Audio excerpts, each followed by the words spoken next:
하나금융지주 다뤄달라는 이야기가 있어서 오늘 하나금융지주에 대해서 잠깐 한번 다뤄보면, 사실 하나금융지주는 우리금융지주 최근에 다뤘었는데 은행 주식들 모든 게 다 마찬가지입니다. 최근에 주가가 계속해서 흐르고 있습니다. 올해 23년도 들어서 고점 대비해서 28%나 주가가 떨어진 상태입니다. 하지만 장기적으로 봤을 때 하나금융지주는 박스권을 그리면서 움직이고 있어요.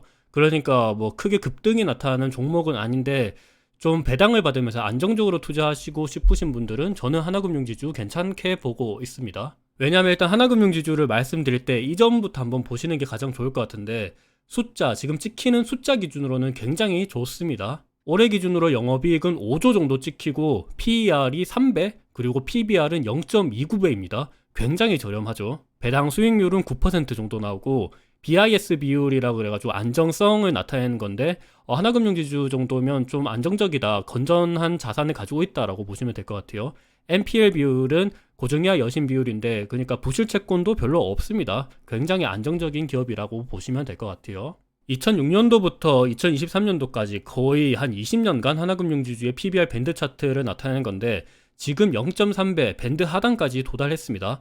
항상 하나금융지주는 2009년도 이때는 한 0.5배 정도에서 반등을 했고, 2016년도 이때는 0.3배, 그리고 2020년도 0.3배에서 반등했죠. 그리고 지금도 0.3배입니다.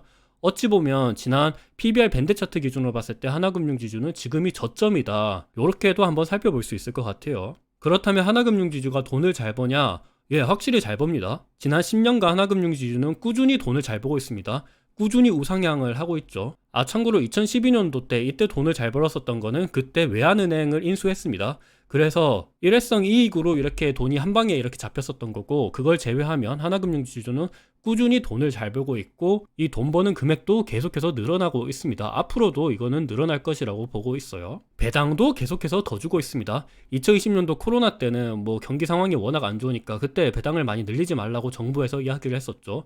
그래서 어쩔 수 없이 배당을 많이 못 줬는데, 그래도 배당을 꽤 줬습니다. 10년간 하나금융지주는 꾸준히 배당금을 늘려왔습니다. 배당 성향도 지금 기준으로 한 25% 정도 나오는데, 앞으로는 조금 더 늘어날 것이라고 예상이 되고 있어요.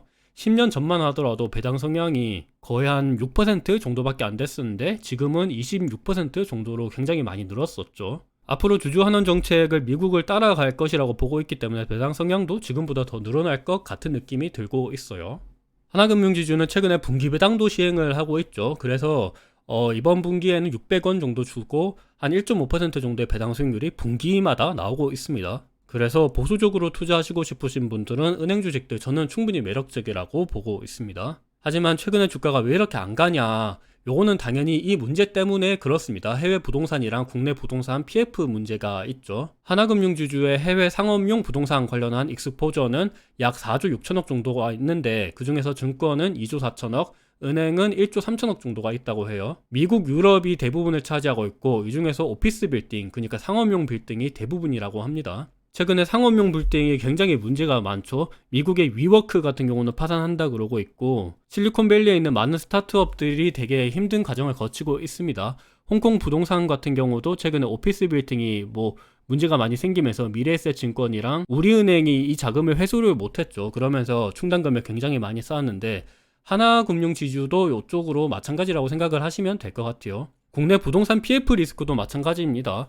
지금 그룹 전체가 약 7조 7천억 정도 가지고 있는데, 최근에 있었던 새마을금고 사태를 보던지 뭐 고금리가 계속해서 지속을 하다 보니까 부동산 쪽으로도 문제가 생기면, 예를 들어 새마을금고가 문제가 생겨서 새마을금고가 자금을 빼면 새마을금고랑 같이 투자를 했던 뭐 하나증권이나 하나은행, 여신사, 캐피탈 이런 쪽에서 전반적으로 다 큰 문제가 생길 수가 있죠. 그러니까 돈을 빌려준 걸 돈을 못 받을 경우 부실채권 우려가 생길 수가 있습니다. 대부분 은행 주식들이 망하게 되는 게 돈을 빌려줬다가 그 돈을 떼어 먹힐 때예요.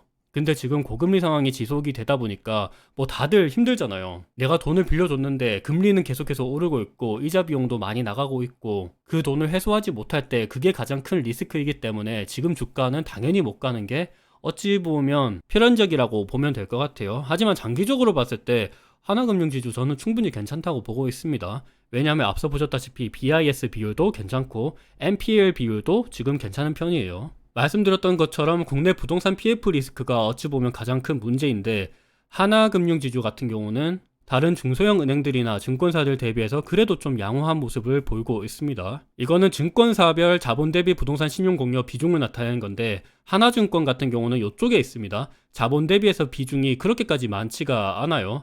한 20%도 안 되죠. 그리고 부동산 신용공여 잔액, 그러니까 절대적인 기준으로도 그렇게까지 많은 편이 아닙니다. 오히려 미래에셋증권이나 한국투자증권, KB증권, 삼성증권, 메리츠증권이 훨씬 더 높죠. 하나은행이야 증권주들이 보통 부동산 PF 쪽으로 많이 대출을 해주고, 은행들도 마찬가지긴 한데 증권사들 대비해서 조금 더 안정적이죠, 은행들은. 하지만 부동산 PF 리스크가 있다는 거는 하나금융지주한테도 당연히 안 좋습니다. 충당금을 앞으로 더욱더 쌓을 수 있게 하는 요인이 될 수 있기 때문에 그 점은 좀 걱정거리라고 보시면 될 것 같아요. 그리고 이거는 증권사별 채무보증 충당부채 적립률입니다. 그러니까 충당금을 얼마나 많이 쌓았냐를 나타내는 건데, 하나증권 같은 경우는 지금 어디 있죠? 네, 여기 있습니다. 충당금을 그렇게까지 많이 쌓아놓지 않았습니다. 물론 완전 떼어먹힐 돈이 적을 것 같다, 지금 고정이하 여신 비율이 그렇게까지 많지가 않기 때문에 충당금을 그렇게 많이 안 쌓아도 된다라고 생각을 할 수도 있긴 하지만, 갑자기 고금리가 지속이 된다, 그리고 어떤 부동산이 문제가 생긴다, 이러면 나중에 이 충당금을 더욱더 많이 쌓을 수도 있습니다. 그러면 당연히 이익이 감소가 될 수가 있겠죠. 그래서 이런 불확실성 때문에 주가는 안 가는 게 어찌 보면 당연하다라고 보면 될 것 같습니다. 그리고 미분양 같은 경우가 최근에 급등을 했다가 다시금 이렇게 떨어지고 있는데, 이렇게 미분양이 떨어지는 게 진짜로 분양이 잘 돼서가 아니고 분양 자체가 별로 없어서 미분양이 떨어진다는 이야기가 많습니다. 그러니까 조금 더 중요한 건 어찌 보면 중공후 미분양 추이를 봐야 되는데, 앞으로 미분양이 한번 급등을 했었기 때문에 이 중공후 미분양도 한 번 더 급등을 할 가능성이 있습니다.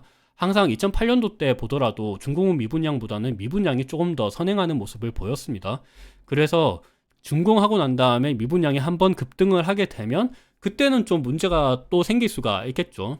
건물을 다 지어놨는데 분양이 되지 않으면 결국에는 이 돈을 빌려준 사람들이 자금을 회수해야 되는데, 그러면 이걸 경매를 넘기던지 이렇게 할 텐데, 그러면 당연히 손해가 생길 수 있겠죠. 특히나 중순위 채권자들 같은 경우는 손실이 더욱더 생길 수가 있습니다. 왜냐하면 선순위 채권자들 같은 경우가 돈을 먼저 회수를 할 수 있거든요. 근데 하나증권, 하나금융지주 같은 경우는 중순위 채권자의 위치는 아닌 것 같아요. 왜냐하면 얘네들은 대형 증권사, 대형 금융지주이기 때문에 그래도 먼저 자금을 회수하지 않을까, 저는 좀 안정적이라고 보고 있습니다. 망하더라도 다른 좀 중소형 증권주들, 요런 쪽들이 문제가 있지 하나금융지주는 괜찮다고 보고 있습니다. 하지만 어쩔 수 없이 충당금은 계속해서 쌓을 수밖에 없습니다. 22년도 1월부터 이렇게 조금씩 늘어나고 있는데, 올해 2분기, 이번 분기에도 4,500억 정도 쌓았습니다. 이거는 3분기도 한 3,300억 정도 쌓을 거라고 보고 있고, 올해 토탈로는 1조 6천억 정도 충당금이 쌓일 것 같습니다. 충당금 증감률을 보면 굉장히 많이 쌓고 있죠. 그래서 이게 고금리가 얼마나 지속이 될지 모르기 때문에, 고금리가 지속되면 충당금은 계속해서 쌓일 수도 있습니다. 충당금이 쌓이면 당연히 이익은 감소가 되고, 이익이 감소가 되면 배당 컷에 대한 이야기가 나올 수가 있어요. 그래서 이런 불확실성은 좀 걱정거리이긴 합니다. 그래도 장기적으로 봤을 때 저는 괜찮다고 보고 있어요. 그리고 이번 2분기 실적 발표 때 하나금융지주는 이런 말을 했는데, 주주환원 정책을 이행하지 않기로 했다고 합니다. 보통주 자본 비율이라고 해서 CET1인데 요게 12.8%로 13%에 미치지 못한다라고 해서, 그러니까 자본을 어느 정도 관리를 해야 된다는 거죠. 주주환원 정책을 강하게 가져가면 자본이 줄어들기 때문에 건정성에 문제가 있다는 거죠. 그래서 좀 안정적으로 운영하고 싶다, 보수적으로 운영하고 싶다는 거죠. 충당금도 많이 쌓고 주주환원도 좀 안 가져가고, 신한지주랑 KB금융지주 같은 경우는 주주환원 정책을 가져가는데 우리는 조금 보수적으로 투자하고 싶다는 거죠. 그래서 이 부분은 좀 참고하시면 좋을 것 같고, 그리고 하나금융지주 같은 경우는 KDB생명을 인수한다는 이야기가 있죠. KDB생명을 인수하면 또 자본 비율 하락에 대한 우려도 있기 때문에 어느 정도 좀 돈을 아끼고 싶다, 보수적으로 운영하고 싶다, 이런 의지가 보이고 있는 것 같습니다. 이거는 단기적으로 봤을 때 주주들한테는 달건 뉴스는 아니에요. 그래도 장기적으로 봤을 때는 좀 그룹사 전체적으로 이 위기를 잘 헤쳐나가고 싶구나, 이런 식으로 받아들일 수도 있을 것 같아요. 그래도 최근 들어서 나타나는 흐름을 보면 가계대출이 조금씩 반등을 하고 있습니다. 가계대출이 쭉 감소했다가 최근에 부동산이 어느 정도 좋으니까 사람들이 주택담보대출을 그렇게 받고 있어요. 그래서 가계대출이 올라가고 있다. 그래서 총대출도 지금 조금씩 올라가고 있죠.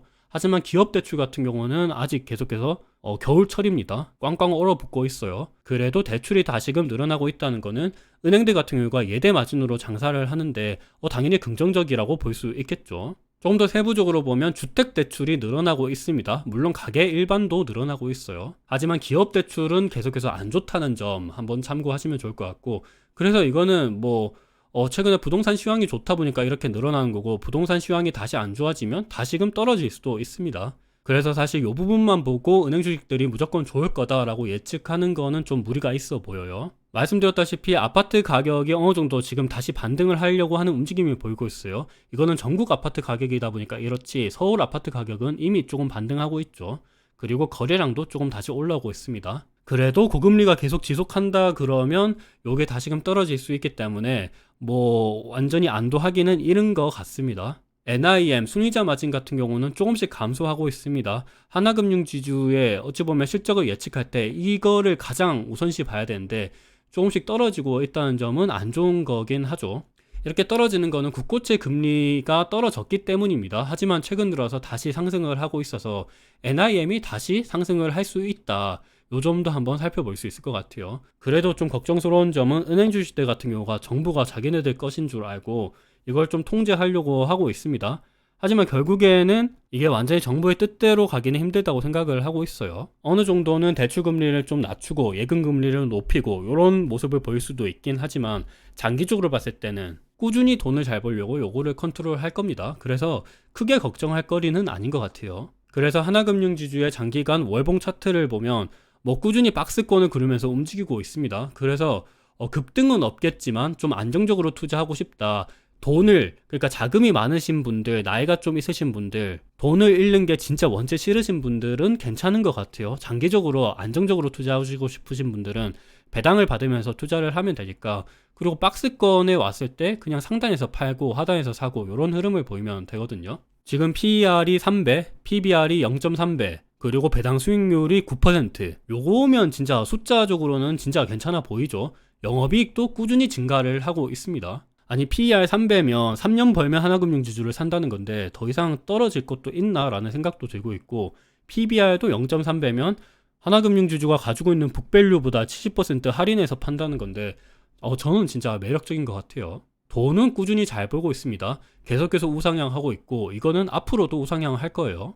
PBR은 지금 0.3배까지 떨어졌고 항상 0.3배가 바닥이었기 때문에 앞으로도 지금이 바닥일 수도 있다. 0.3배에서 사서 요거보다 조금 더 높은 0.5배에서 팔고 요런 거를 계속해서 거치면 배당도 받고 그러면 좀 괜찮은 투자처이지 않을까라는 생각을 가지고 있습니다. 여튼 오늘은 하나금융지주를 물어보셔서 다뤄봤는데 사실 은행 주식들 전부 다 비슷해요. 은행도 비슷하고 증권주들도 비슷하고 보험사들도 비슷합니다. 그 중에서 저는 증권주들 괜찮게 생각하고 있고 은행 주식들도 괜찮게 보고 있습니다. 보험 주식들 같은 경우는 금리가 오를 때 그때 투자하면 진짜 오히려 은행 주식들이나 이런 것들보다 훨씬 더 수익률을 높일 수 있기 때문에 그때 좋지만 지금은 좀 잘 모르겠고, 은행 주식들은 단기적으로는 좀 해외 부동산 투자라든지 국내 부동산 PF 리스크, 최근에 있었던 새마을금고 사태, CFD 사태, 그리고 고금리가 계속해서 지속이 되고 있고 언젠가는 금리가 떨어지면서 NIM도 축소될 수 있다. 그리고 장단기 금리 차에 따른 역마진 구조, 이런 것들을 생각하면 단기적으로는 진짜 불확실성이 있을 수밖에 없습니다. 하지만 장기적으로 봤을 때는 지금이 저점일 수도 있고 진짜 괜찮을 수 있다라는 점을 말씀드리면서 오늘 영상을 마무리하도록 하겠습니다. 어느 정도 도움이 되셨으면 좋을 것 같습니다.